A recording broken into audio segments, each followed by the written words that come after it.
대단히 감사합니다. 하나님 말씀은 여호수아 8장 3절 말씀부터 29절까지 봉독하겠습니다. 여호수아 8장 3절로 29절.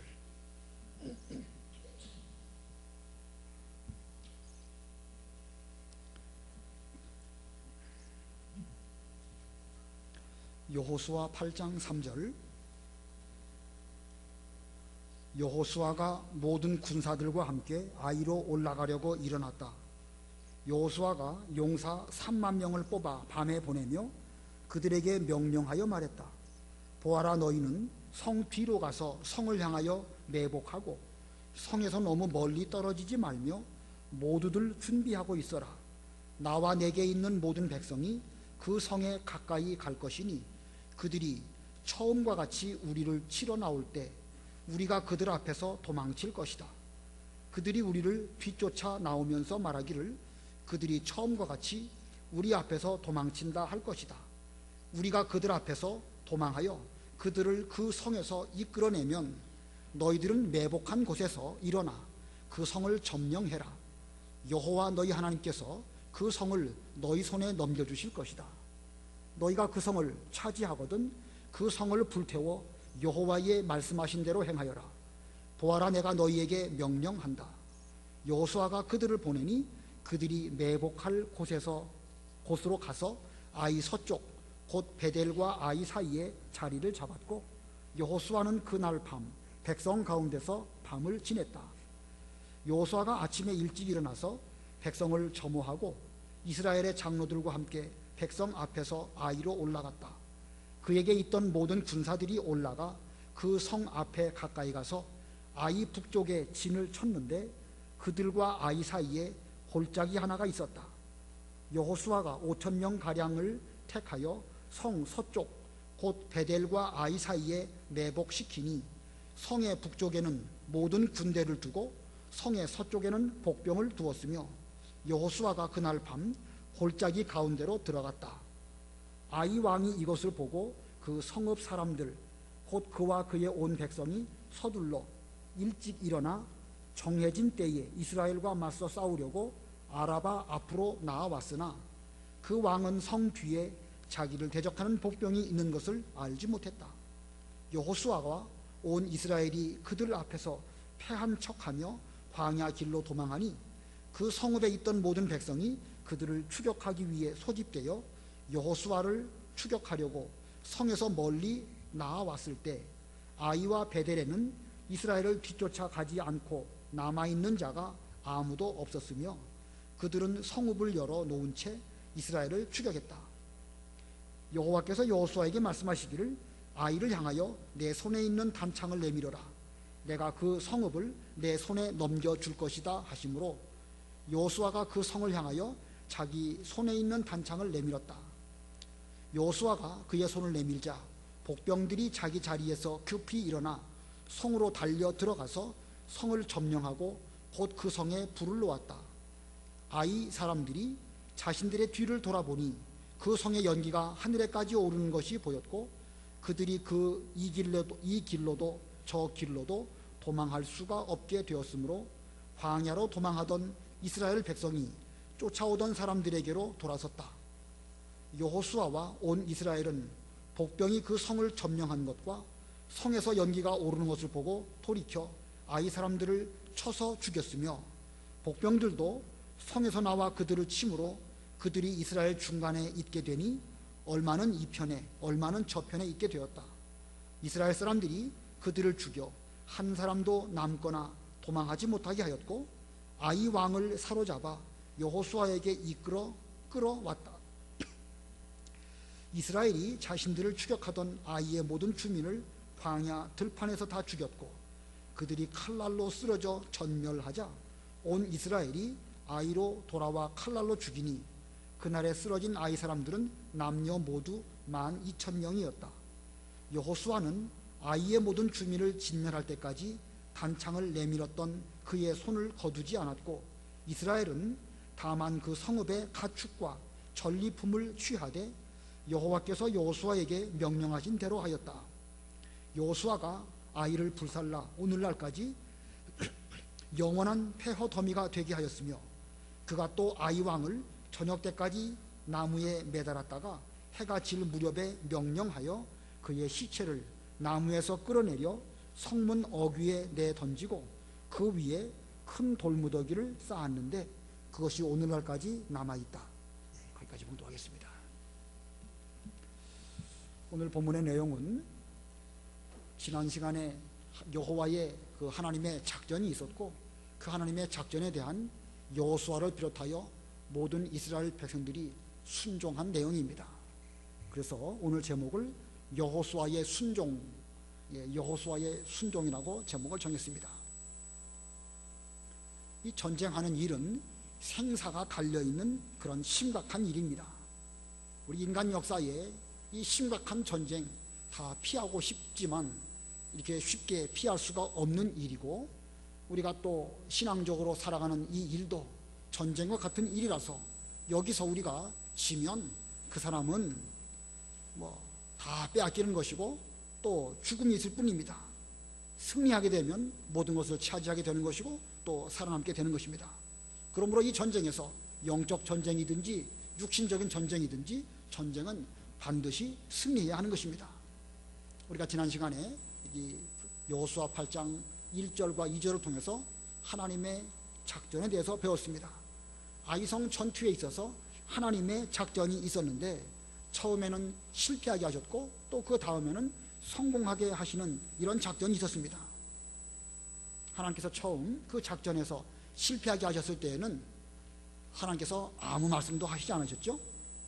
아무 말씀도 없었을 때에 그들은 하나님의 뜻을 찾거나 또 그 말씀이 없는 그 이유가 무엇인지 그걸 알아보지 아니하고 경거망동하게 전쟁에 나아갔다가 패배하게 되었고 또 그들 가운데 죄가 있음을 다 드러나게 되었습니다.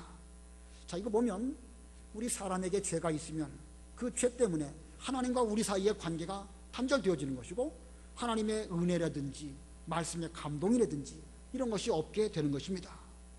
자, 그런데 이렇게 이 첫 번째 전쟁에서 실패하기는 했지만 그 실패를 통해서 그들의 죄가 있음이 드러나게 되었고 또 그 죄를 회개하게 될 때에 하나님의 실패케 하신 작전이 또한 성공하게 된 것입니다. 자, 이 전쟁, 그러고 보면 전쟁은 아이성 사람들, 가나안성 사람들과의 전쟁이긴 하지만 사실은 우리 내면에 있는 죄와 싸우는 이런 전쟁입니다. 하나님의 작전은 그 속에 있는 죄를 드러내게 하시고 그 죄를 철저하게 회개하게 하신 이후에 성공하도록 인도하시는 이런 하나님이십니다. 그리고 보면 첫 번째 전쟁에서 진 거, 이것은 꼭 잘 안 됐다라기보다는 오히려 잘 된 거라고 볼 수가 있습니다. 죄를 찾아서 철저하게 회개했을 때에 하나님께서 이제 두 번째 아이성을 향하여 올라가라고 말씀하셨습니다. 이것이 하나님의 두 번째 작전입니다. 말씀으로 찾아오신 것이지요. 처음에는 말씀이 없었다가 이제 죄를 다 회개하고 올바로 서게 되었을 때에 하나님께서 찾아와 주시고 말씀해 주시고 은혜를 주시고 감동을 주셔서 앞으로 무엇을 어떻게 해야 될지를 일깨워 주신 하나님이십니다. 모두 함께 올라가라. 진멸할 것은 다 진멸하고 그 가운데 너희들이 취할 것은 취하라. 그러시면서 복병을 불 것을 또한 말씀을 하셨습니다. 자, 이 말씀으로 하나님께서 찾아오셨다는 거, 이 찾아오셨다는 사실이 중요합니다. 1차 아이성 전투에서는 하나님께서 침묵하셨지만 이제는 찾아오셔가지고 어떻게 해야 될 것을 자세하게 일러주시는 하나님이십니다. 마치 이스라엘 백성들이 광야길을 갈 때에 구름 기둥과 불 기둥으로 그들을 인도해 주셨죠. 어떤 경우는 가만히 머물러 계실 때가 있습니다. 떠올라야 그들이 진행하게 되는데 어떤 경우는 아무런 움직임도 없으시고 구름 기둥과 불 기둥이 성막 위에서 가만히 머물러 있습니다. 그때는 경고망동하게 나서서는 안 됩니다. 참고 기다리고 하나님의 감동이 언제 임하실지 그 감동의 때를 기다리는 것이 올바른 것입니다. 그러나 일단 구름 기둥과 불 기둥이 떠올랐다. 그때는 이제 움직여야 할 때입니다. 그때 움직이고 순종해야 되는 것인데 이때 순종하지 않는다고 하면 그건 역시도 또 다른 불순종의 죄를 짓게 되는 것입니다. 오늘 여기 8장에 이르러서 하나님께서 여호수아에게 찾아오시고 앞으로 어떻게 해야 될 것을 다 말씀해 주신 것, 이것이 곧 구름 기둥과 불기둥이 떠오르는 것과 같은 것입니다. 자, 이제는 여호수아가 순종해야 할 때입니다. 지난번 실패한 거, 그것 때문에 순종할 것을 두려워하고 망설인다고 하면 이건 또 다른 죄를 짓는 것입니다. 전에 실패한 것도 우리 믿음의 유익을 위해서 실패하게 하셨으니까 그 실패한 것을 통해 가지고 죄를 찾아내고 철저하게 회개했다고 하면 이제 순종해야 될 때에는 담대하게 그 명령대로 순종하는 이것이 되어야 할 것입니다. 그러면서 보면 우리 성도는 과거의 실패는 현재 우리로 하여금 순종하게 하는 것이고, 현재 순종을 통해서 미래의 성공으로 나아가게 하시는 것, 이것이 곧 하나님의 작전입니다. 과거의 실패에 매달려 있어도 안 되는 것이고, 현재 순종할 것을 제대로 순종 못한다고 하면 미래의 성공으로 나아갈 수가 없는 것입니다.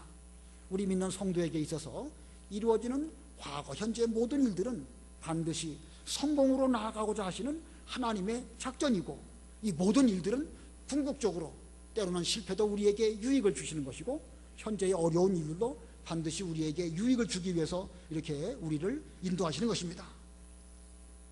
잠언에 보면 의인은 7번 넘어져도 8번째 일어난다, 이렇게 말씀하셨죠.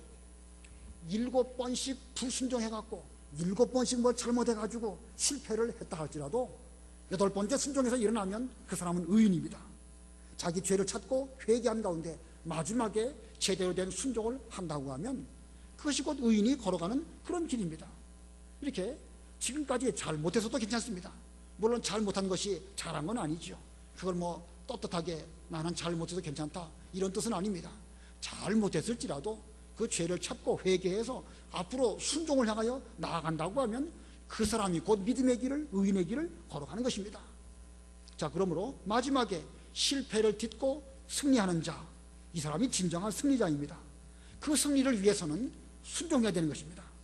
오늘 여호수아가 순종했는데 이 순종하는 사람의 바른 태도가 무엇인가, 순종할 땐 또 어떤 결과가 있는가, 이 두 가지 면을 이 시간 살펴보려고 합니다. 자, 첫 번째 대지로 순종의 바른 태도입니다. 순종의 바른 태도. 우리가 순종을 한다고 해도 다 같은 순종일 수는 없죠. 하라고 했으니까 합니다. 그런 것은 올바른 순종이라고 할 수가 없습니다. 하라고 하니까 했다, 이것은 순종이라기보다는 기계적인 작동이라고 볼 수가 있죠. 기계적으로 스위치를 탁 켜니까 불이 들어왔다, 우리가 이 전등이 뭐 스위치에 순종했다 이렇게 말하나요? 이건 기계적으로 스위치를 넣으니까 그 원리를 따라 가지고 불이 켜지는 것이지 전기불이 순종했다 이렇게 말하지 않습니다. 순종이라는 것은 한 인격체가 또 다른 인격체에게 어떤 말을 할 때에 말하는 사람의 그 의중을 잘 헤아려서 어떻게 하든지 그 일이 종합적으로 잘 되게 하려고 노력하는 것, 그게 올바른 순종입니다. 시키는 일을 단편적으로 하는 것이 그게 순종이 아니고, 인격자와 인격자가, 사람과 사람이든지 하나님과 우리든지 인격적으로 어떤 일을 지시할 때에 지시를 받은 사람이 그 지시한 그분의 의중을 잘 헤아려서 그 의중대로 모든 일들이 잘 이루어지도록 해드리는 것, 이것이 올바른 순종이라고 할 수가 있습니다. 예를 들면 엄마가 딸에게 내일 아침에 좀 밥 좀 해라 이렇게 말을 했다고 합시다.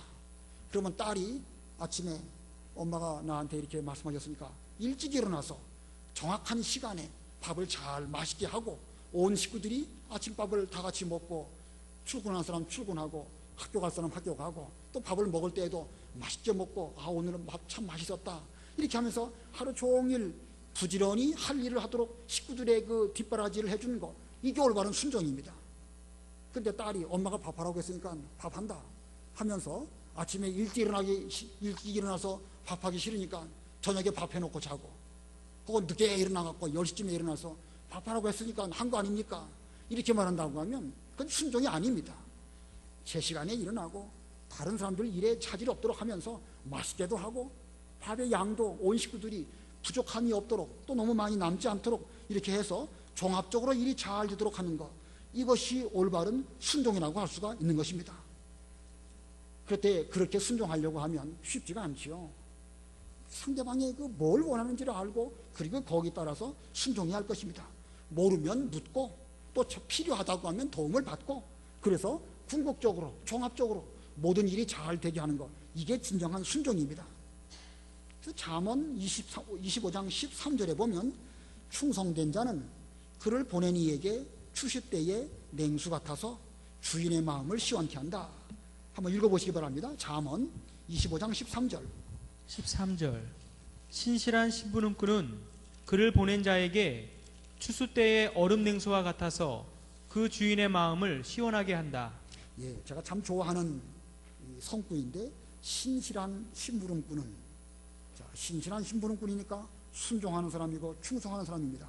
그런 심부름꾼은 그를 보낸 자에게 추수 때의 얼음 냉수와 같아서, 9월달 가을철 뜨거운 때학볕에서 추수할 때에 얼마나 갈증이 나겠습니까? 그런데 그 일을 잘해주는 사람은 추수할 때의 얼음 냉수같이 그 주인의 마음을 시원하게 해준다는 겁니다.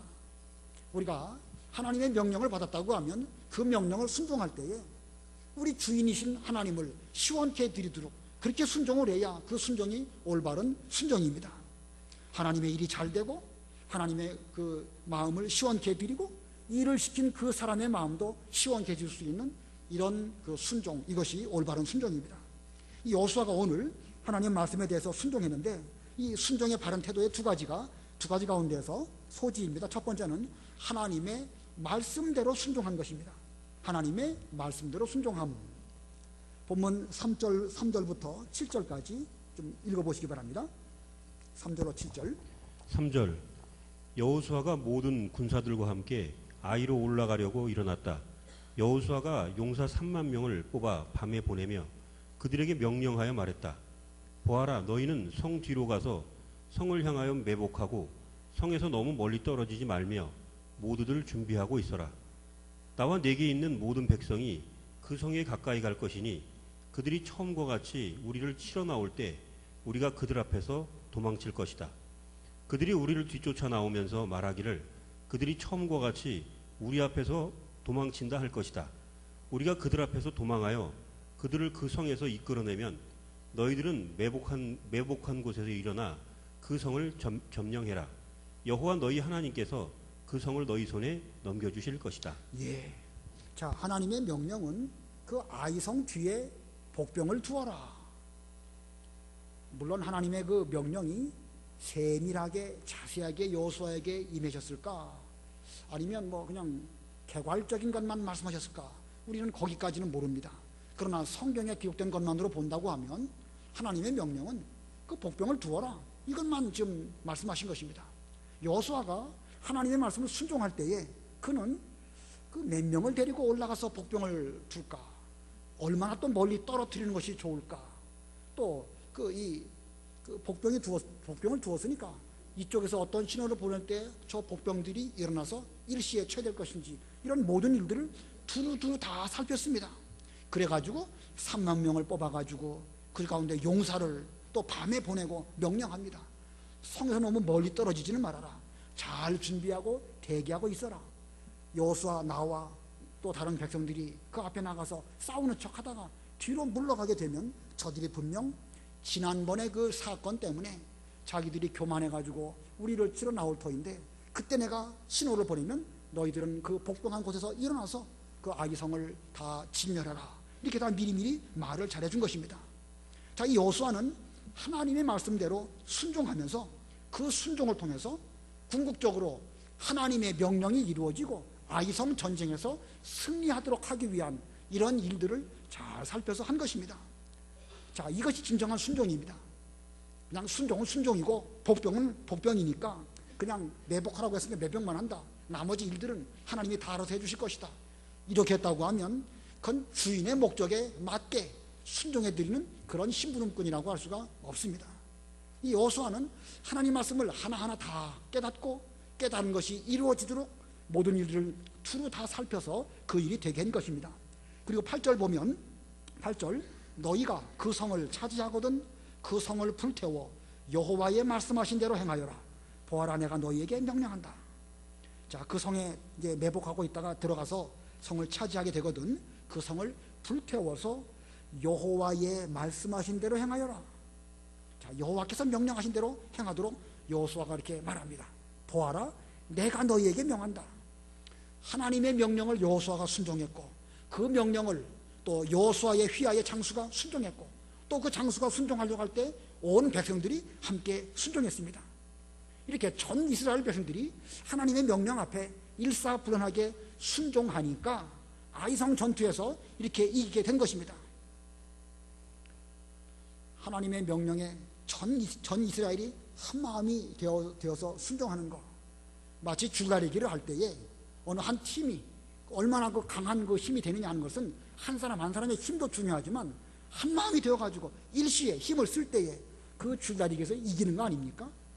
지금 하나님의 명령 하나를 이루어드리기 위해서 다 각각 다른 장소에서 다른 형편으로 나름대로 싸우지만 궁극적인 목표는 하나님의 명령을 순종하기 위한 것이고, 그 명령이 마침내 이루어지기 위해서 거기에 초점 맞춰가지고 일사불란하게 움직이니까 결국은 그 전쟁에서 이기게 되는 것입니다.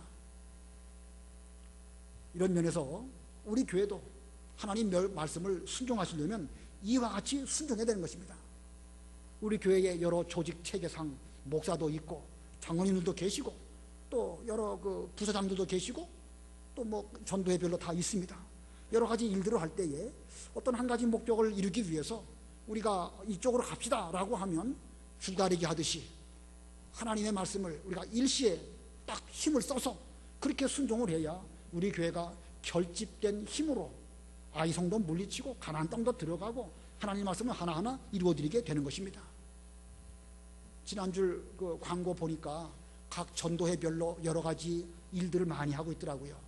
루디아 전도회는 오후 예배 끝나고 전도하고, 또 디모데 전도회는 토요일 날 또 어떤 행사가 있고, 또 뭐 다른 전도도 있죠.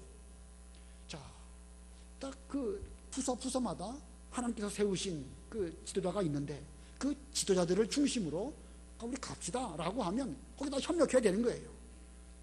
뭐 무슨 토요일 날까지 갑니까? 주일날 교회 오는 것도 힘든데. 물론 그렇죠.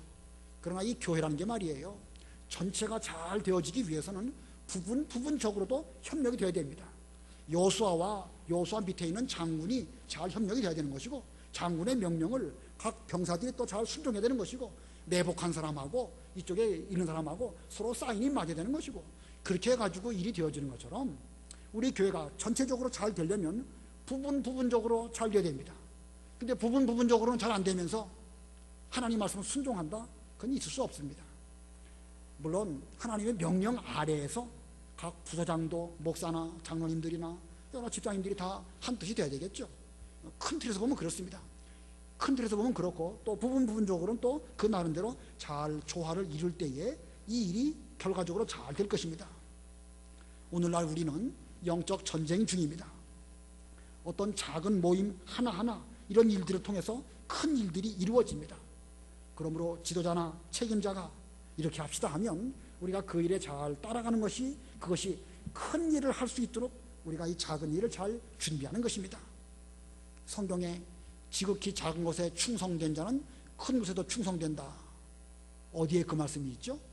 달란트 장사에 대해서 그 주인 되시는 예수님이 오셔가지고 그 장사 잘한 사람에게 대해서, 작은 일에 충성한 사람에게 대해서 큰 일을 맡기신다, 이렇게 말씀하고 있습니다. 자, 우리도 하나님께서 여러 가지 교회의 제도를 따라가지고 우리에게 주신 바, 명령하신 모든 일들, 어떻게 보면 그것이 작은 일일 수 있습니다. 그 작은 일들을 잘 순종할 때 전체적인 하나님의 일이 잘 되고, 우리 교회 전체 일이 잘 될 때에 또한 큰 틀에서 보면 하나님의 구원운동이 잘 이루어지게 될 것입니다. 아무튼 우리는 크든 작든 그 모든 일에 명령대로, 말씀대로 순종하는 우리 모두들이 다 되어야 되겠습니다. 자, 두 번째 원리, 첫 번째 그 여호수아의 그 바른 태도 순종인데, 두 번째 그 소지는 자신을 희생하여 순종함. 자신을 희생하여 순종함. 자, 여호수아가 3만 명의 군사를 아이성 뒤편에 매복하고, 그리고 본인은 본인대로 또 순종했습니다. 자신이 솔선수범해서 희생하면서 하나님의 뜻을 이루기 위하여 순종했습니다. 본문 9절 제가 보겠습니다. 여호수아가 그들을 보내니 그들이 매복할 곳으로 가서 아이 서쪽 곧 베델과 아이 사이에 자리를 잡았고, 여호수아는 그날 밤 백성 가운데서 밤을 지냈다.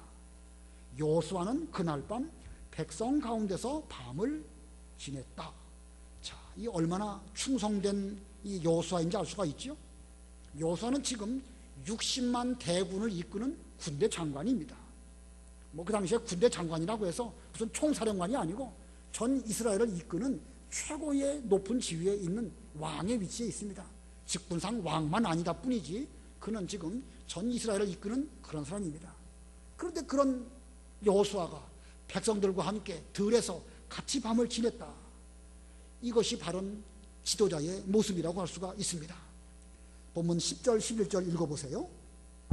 10절 여호수아가 아침에 일찍 일어나서 백성을 점호하고 이스라엘의 장로들과 함께 백성 앞에서 아이로 올라갔다. 그에게 있던 모든 군사들이 올라가 그 성 앞에 가까이 서서 아이 북쪽에 진을 쳤는데 그들과 아이 사이에 골짜기 하나가 있었다. 예, 아침에 일찍 일어났다고 그랬죠. 아침에 일찍 일어나지 않을 수가 없겠죠. 그 매복한 사람들이 얼마나 고생하고 있겠습니까? 군대에서 매복해보면은요 결코 쉽지 않습니다. 밤새도록 어떤 웅덩이 같은 걸 파놓고 그 안에서 위로는 뭐 위장을 하고 밤새도록 꼭 이렇게 총 겨누고 있는 거 보통 힘든 게 아닙니다. 지금 이 매복한 사람들이 그와 같은 밤을 보내고 있을 때에 다른 군사들은 뭐 막사에서 편안하게 자는 것이 아니고 여호수아 본인도 백성들과 함께 그 밤을 지내고 아침 일찍 일어나가지고 또 그날 해야 할 일들을 잘 살핀 것입니다. 이 여호수아의 태도가 항상 이랬죠. 요단강을 건너갈 때도 그랬고 여리고성을 돌 때도 아침 일찍 일어나서 그 일들을 했고 이 아이성 전투에서도 그는 아침 일찍 일어났습니다. 이거 보면 상황에 따라서 여호수아의 인격이 달라진 것이 아니고 그의 인격은 항상 시종여일하게 하나님의 일 앞에 그는 이 동일한 마음가짐으로 그 일을 잘 감당한 이런 여호수아입니다. 자, 그 다음에 12절부터 13절 우리 다 같이 읽습니다. 12절 13절 시작.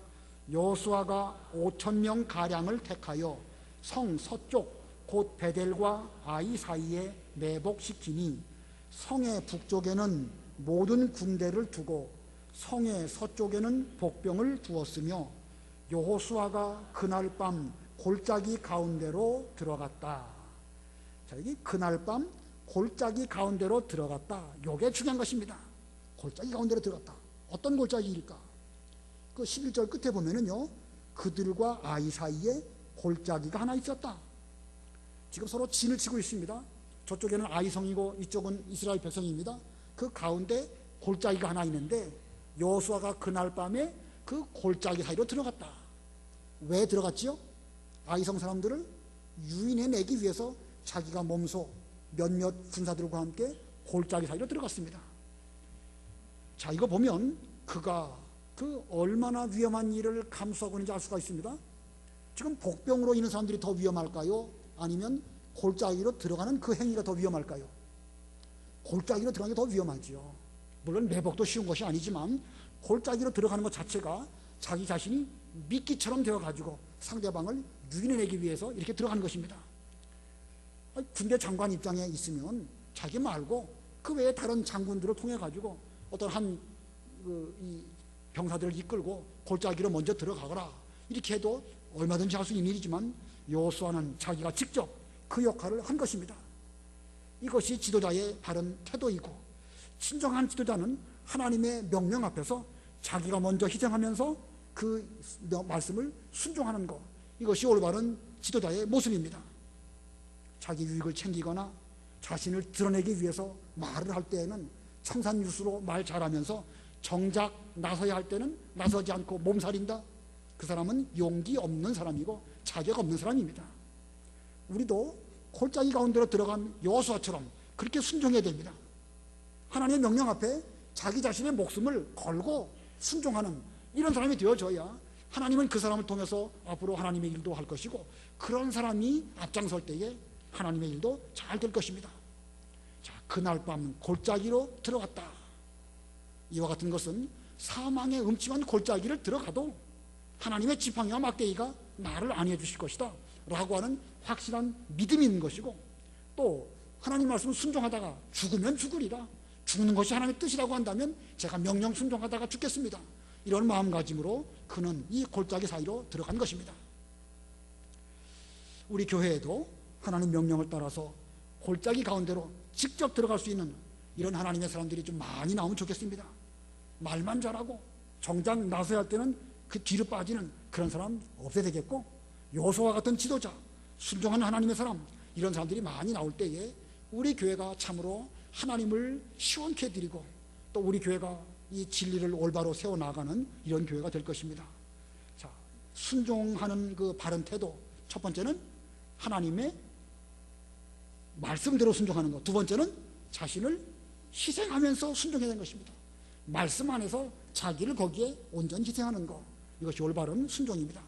두 번째 내지로 순종한 결과입니다. 이렇게 여호수아와 백성들이 순종했는데 순종한 결과가 무엇일까? 두 가지로 요약을 하면 그 중에 첫 번째는요, 아이 왕과 아이 성을 진멸시킴. 아이 왕과 아이 성을 진멸시킴, 한마디로 말하면 전쟁에서 승리함, 그런 뜻입니다. 본문 14절 보면 아이 왕이 이것을 보고, 이 복에 지금 들어간 거예요. 사실은 골짜기로 밤에 들어가긴 들어갔지만 어느 면에서는 적당하게 아이 왕이 내가 지금 몰래 골짜기로 들어가는 것을 의도적으로 보여주기 위해서 여호수아가 군대들과 함께 들어갔습니다. 그랬더니 아이 왕이 이것을 보고 그 성읍 사람들 곧 그와 그의 온 백성이 서둘러 일찍 일어나 정해진 때에 이스라엘과 맞서 싸우려고 아라바 앞으로 나아왔으나 그 왕은 성 뒤에 자기를 대적하는 복병이 있는 것을 알지 못했다. 이 아이 왕도 아침 일찍 서둘러서 싸우려고 나왔지만 복병이 있는 것은 미처 깨닫지 못했습니다. 이스라엘 백성들이 패한 척하고 뒤로 물러갈 때 전에 승리했던 그 교만한 마음이 그를 우쭐하게 만들어가지고 방비 없이 대비하지 아니하고 이스라엘 백성들을 추격하는 일에 정신없다 보니까 자기들 성문도 그냥 열어놓은 채 이렇게 뒤쫓아갔던 것입니다. 자, 이건 뭘 보여주는가? 이전 전투에서 아이가 승리한 것이 오히려 그들에게는 독이 된 것이고, 이전 전투에서 이스라엘이 실패한 것은 오히려 이스라엘 백성들에게 약이 된 것입니다. 이 실패냐 성공이냐, 물론 그 자체도 중요하지만 실패를 통해서 그것을 잘 교훈 삼고 죄를 회개하고 앞으로 올바로 순종하기 위해서 나아간다고 하면 과거의 실패가 우리에게 큰 유익입니다. 한 번 잘 됐다고 교만하고 우쭐하고 또 방심하고 그냥 나간다고 하면 오히려 그것이 때에 따라서는 독이 될 수도 있는 것입니다. 자, 하나님께서는 이 아이 왕의 마음에 교만이 들어가게 하셔가지고 방심하게 한 것입니다. 잠언에 보면 왕의 마음은 보에 있는 물과 같아서 하나님께서 그 물을, 그 보에 있는 그 물을 임의로 주관하신다, 그런 말씀이 있죠. 자, 우리가 순종하게 되면 심지어 하나님께서 왕의 마음이라도 움직이셔가지고 걸릴 사람은 걸리게 하시고 될 사람은 되게 하시는 것입니다. 이 전쟁의 성패가 결국은 하나님의 주권 가운데 있다는 것을 성경이 우리에게 교훈하는 그런 말씀입니다. 자, 이 하나님께서 전쟁이 진행되는 동안에도 이제 여호수아에게 말씀으로 찾아오십니다. 그 18절 읽어보세요. 18절 여호와께서 여호수아에게 말씀하시기를 아이를 향하여 네 손에 있는 단창을 내밀어라. 내가 그 성읍을 네 손에 넘겨줄 것이다 하시므로 여호수아가 그 성을 향하여 자기 손에 있는 단창을 내밀었다. 지금 전쟁이 진행되어지고 있는 중인데 지금 복병으로 여호수아가 들어가고 아이성이 지금 첫 나오고 있습니다. 이러한 때에 하나님의 말씀이 여호수아에게 임하셨습니다. 내 손에 있는 단창을 내밀어라. 내가 그 성읍을 내 손에 넘겨주겠다. 하나님의 말씀이 전쟁하는 동안에도 임하셨습니다. 지난번 1차 전쟁 때는 침묵하셨던 하나님께서 이제 적극적으로 하나님의 백성들이 회개하고 돌아섰으니까 그들로 하여금 성공하게 하시려고 적극적으로 개입하시는 하나님의 모습을 발견하게 됩니다.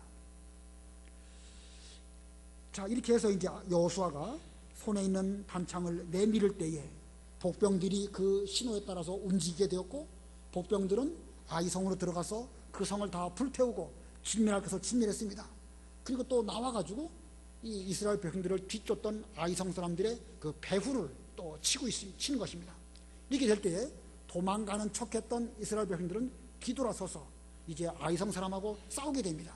그러니 아이성 사람들은 앞에도 뒤에도 이스라엘 백성들이 딱 진을 치고 있으니까 이러지도 못하고 저러지도 못하고 도간에 든 쥐와 같은 이런 형편이 되었습니다.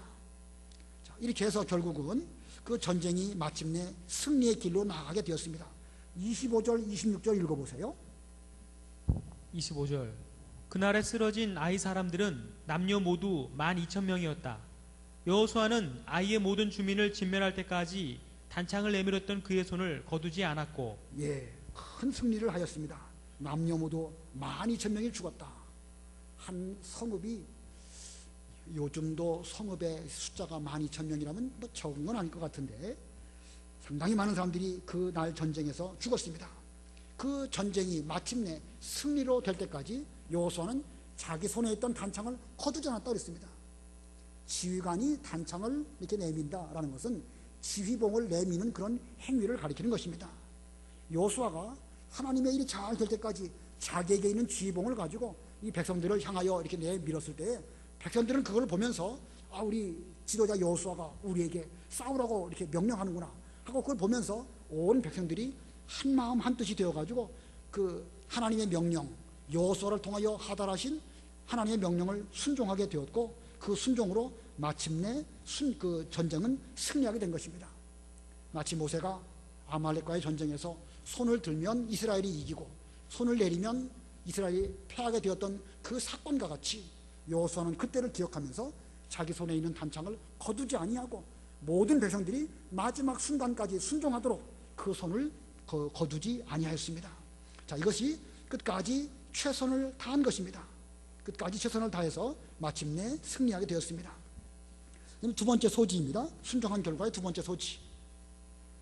두 번째는 가축과 전리품을 취하게 됨. 가축과 전리품을 취하게 됨. 27절 제가 보겠습니다. 이스라엘은 다만 그 성읍의 가축과 전리품을 취하되 여호와께서 여호수아에게 명령하신 대로 하였다. 자, 여리고성 때와는 달리 하나님께서는 가축과 전리품을 취하라 이렇게 말씀하셨습니다.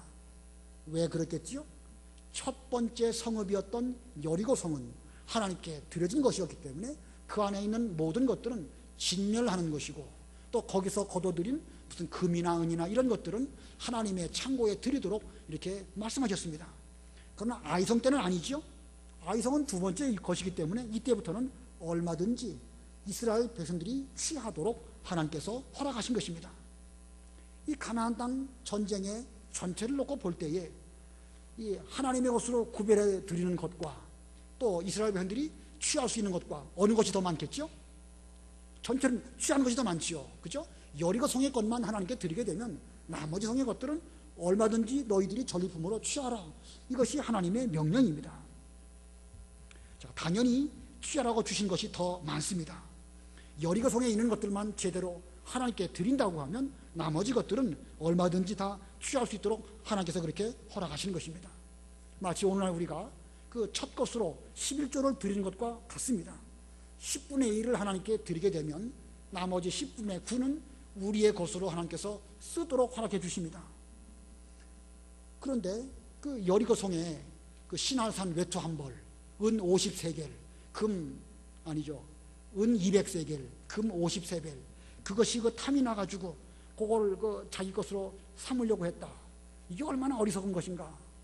지난번에 제가 대략 어림으로 따져보면 그 외투하고 은과 금 합해가지고 오늘날 시가로 대략 얼마쯤 된다고 그랬죠? 1억쯤 된다고 그랬죠? 1억쯤. 자, 지금 아이성을 취하게 되는데 아이성을 다 전리품으로 얻게 되었을 때 그 전체가 값으로 치면 얼마나 될까요? 1억에 몇 배나 될까요? 오늘날 시가로 볼 때. 이거 뭐 비교 불가능하죠. 얼마나 많은 것들을 얻게 됩니까? 괜히 쓸데없는 것, 작은 것에 욕심내다가 큰 것을 잃어버리지 말고 하나님께 드릴 것을 제대로 드린다고 하면 나머지 것들을 우리에게 얼마든지 넉넉하게 주시는 것이 하나님의 뜻입니다. 예를 들면 오늘날 100만 원을 벌었다. 하나님께 10분의 1을 10만 원 드리고 나머지 내 것으로 90만 원을 씁니다. 이렇게 하나님의 것을 먼저 하나님께 드린다고 하면 나머지 면에 대해서는 하나님께서 그 사람으로 하여금 잘 되게 해주십니다. 잘 돼서 이제 앞으로 뭐 200만 원을 벌든지 300만 원을 벌든지 그럽니다. 200만 원을 벌었다. 그러면 이제 20만 원을 드리고 나머지 180만 원은 자기 것이 되는 것이죠. 근데 만약에 100만 원 벌었을 때에 그 10만 원이 아까워가지고 안 드린다. 그러면 내내 100만 원 벌든지 그것도 못 벌게 될 것입니다. 그러나 그 작은 것에 충성하게 되면 하나님께서 더 주시는 거예요. 처음에는 그가 100만 원 벌었을 때 자기에게 돌아온 몫으로 90만 원이 자기 몫일지 몰라도 200만 원을 벌 때는 얼마가 자기 몫으로 돌아오죠? 180만 원이 되는 거 아니겠습니까? 그러니까 이게 하나님 걸 먼저 받쳐놓고 나면 나머지 면에서는 하나님께서 계속해서 부어주시고 또 부어주십니다. 그만한 물질을 잘 믿음으로 취급할 수 있는 영적 실력이 있으니까 그만큼 주시는 거예요. 근데 그 작은 거 아까워가지고 그 아간처럼 자기 그 장막 밑에 싹 감춰놓고 되면 그 죄는 죄대로 드러나게 되는 것이고 다른 일들은 일대로 되지 않는 것입니다. 그러므로 오늘날 우리들도 먼저 하나님의 것을 드릴 때에 나머지 일들도 하나님께서 잘 되게 해주셔서 이 아이성에서 가축과 전리품을 넉넉하게 취하도록 해주시고 또 그 뒤에 모든 전쟁에서도 또 이기고 또 승리하도록 넉넉하게 허락해 주시는 하나님이신 것입니다. 자, 순종한 결과 두 가지입니다. 아이성을 전멸하여 전쟁에서 이기게 되었고, 두 번째는 가축과 전리품을 취했다. 오늘날 우리도 이와 같은 전쟁을 하고 있는 중입니다. 이 영적 전쟁에는 하나님의 작전이 있습니다. 하나님의 작전은 결코 그냥 우리에게 말씀하시지 않고 그냥 되어지는 법이 없습니다. 시대마다 하나님의 사람을 세우시고 하나님의 사람을 통해 가지고 하나님의 뜻을 알게 하셔서 그대로 순종하게 하심으로 인하여 하나님의 일이 이루어집니다. 오늘날 전쟁할 때에 하나님께서 우리에게 뭐라고 말씀하시는가? 그 세미한 음성을 잘 듣고 순종할 것을 순종해야 됩니다. 여호수아처럼 순종해야 됩니다. 말씀에 대해서 정확하게 순종하고 또 자기 목숨을 걸고 순종해야 하는 것입니다. 그렇게만 된다고 하면 전쟁에서도 이기게 되고 또 많은 전리품을 얻게 될 것입니다. 우리는 승리할 때까지 지도자는 지도자대로 자기의 위치에서 충성해야 될 것이고 또 순종해야 될 여러 그 백성들은 백성의 위치에서 순종한 이스라엘처럼 우리들도 오늘날 이 영적 전쟁에서 잘 순종해서 많은 것을 얻고 하나님 마음을 시원케 해드리는 우리 모두들이 다 되어야 되겠습니다. 기도하겠습니다.